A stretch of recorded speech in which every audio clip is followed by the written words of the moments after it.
The World Athletics Relay Championship just wrapped up in Gaborone, Botswana, and it was a wild finish. It is a high-stakes meet where nations fight for those crucial qualifying spots for the 2027 World Championships. Naturally, most countries bring out their heaviest hitters for these high-pressure races, except Team USA. Their roster is so stacked they just send their B team instead. We saw Elaine Thompson-Herah, the fastest woman alive, turn back the clock before unfortunately pulling up with what looked like a serious hamstring injury. Elaine Thompson-Herah is absolutely flying. The five-time Olympic gold medalist brings it home for Jamaica in style. The Jamaican mixed relay squad absolutely crushed it, setting a massive new world record in this event. Jamaica takes the gold in record-breaking time, while the American B team still managed to dominate the 4x100. But the real drama exploded during the men's 4x400-meter relay final. We saw legendary splits and total validation for Australia in the fastest race the world has ever seen. But what if the track was actually short? Well, sort of.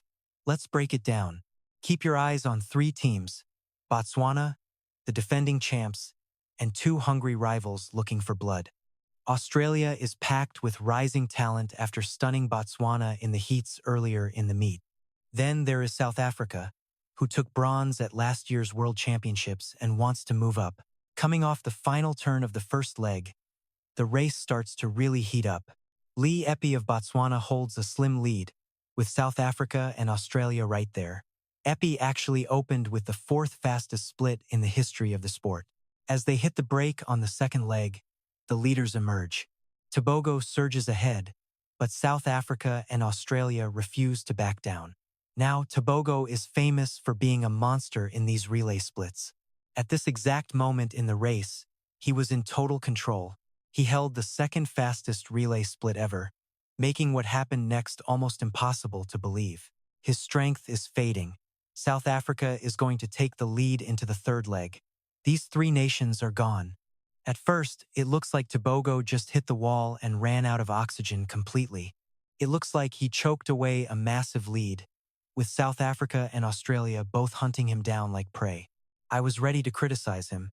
These other runners should not be in his league. But look at the data. South Africa's runner just clocked the fastest split ever, and Australia hit the top 10. Even Tobago's time was actually elite.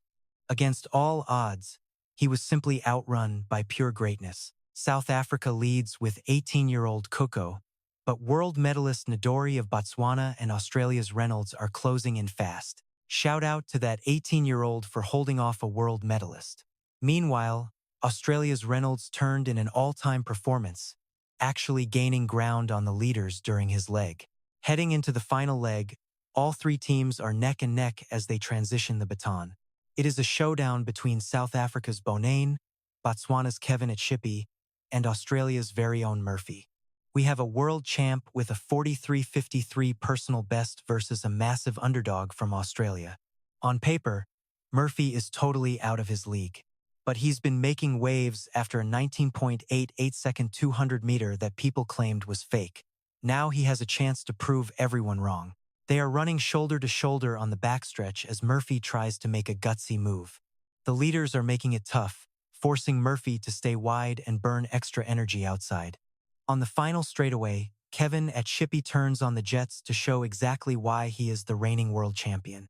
He is proof that the 400-meter world record is officially on notice. The race and the finishing times were legendary. 2:54.47 is right on the heels of the world record set by the legendary American super team. South Africa and Australia also posted times that sit right behind Botswana and Team USA. We just watched three of the top four teams in history. Now, I know what you're thinking. The US usually dominates this event. You'd assume they have run faster dozens of times, since most leaderboards only show a country's single best time. But even if we count every single race ever run, South Africa and Australia are still 5th and 6th all time. And all these historic performances happened in just the last 2 years. To wrap up, we saw the fastest relay split ever recorded, which is technically the fastest 400 meters any human has ever run, clocking 42.66 to catch Tobago in leg 2. Colin Kemen Atshipi stayed wide of the field, finishing with a 43.09.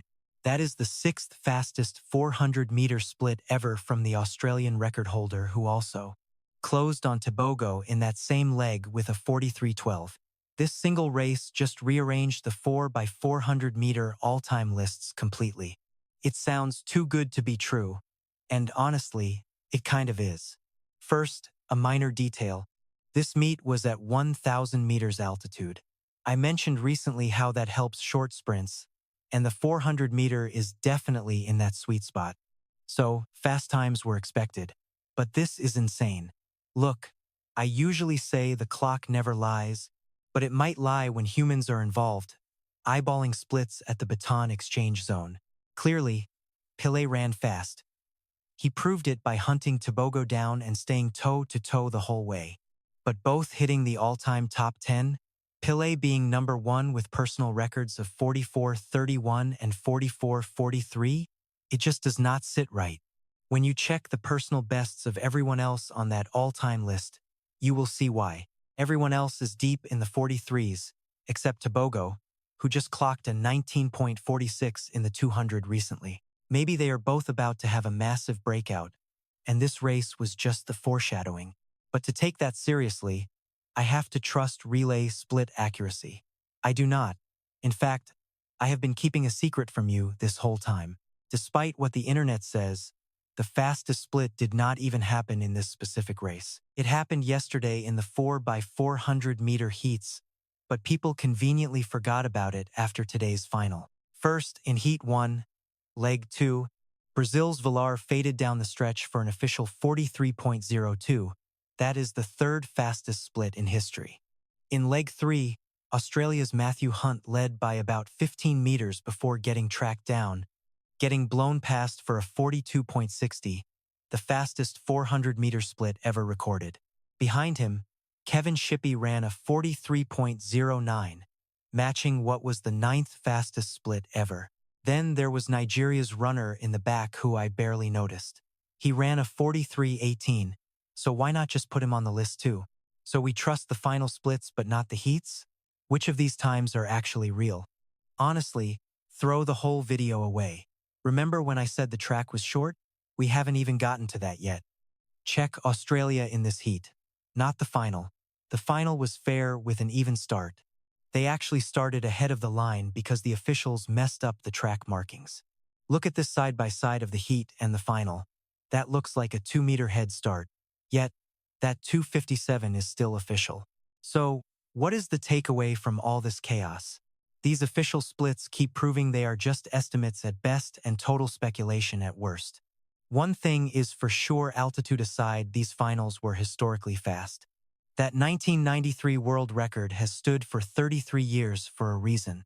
That US squad was full of absolute monsters. 3 members, Michael Johnson, Butch Reynolds, and Quincy Watts, are still in the top 10 400-meter runners of all time. And Andrew Valman is still in the top 75. Their squad's average all-time ranking is 21.7. Meanwhile, Botswana's team today was only 0.18 off the record, but their average ranking is 55. Here are the averages for South Africa and Australia.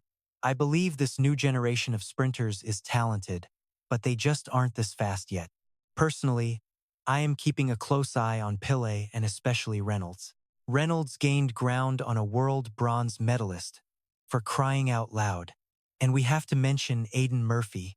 He definitely found some redemption here. That 1988 is looking better every single day. But watch Colin Kemin at Chippy. Between his heat performance and that 43.09 split while running on the outside, he is the real deal. He is the one to watch. I am telling you, that world record is finally within his reach. See you next time. And remember, never trust the split times.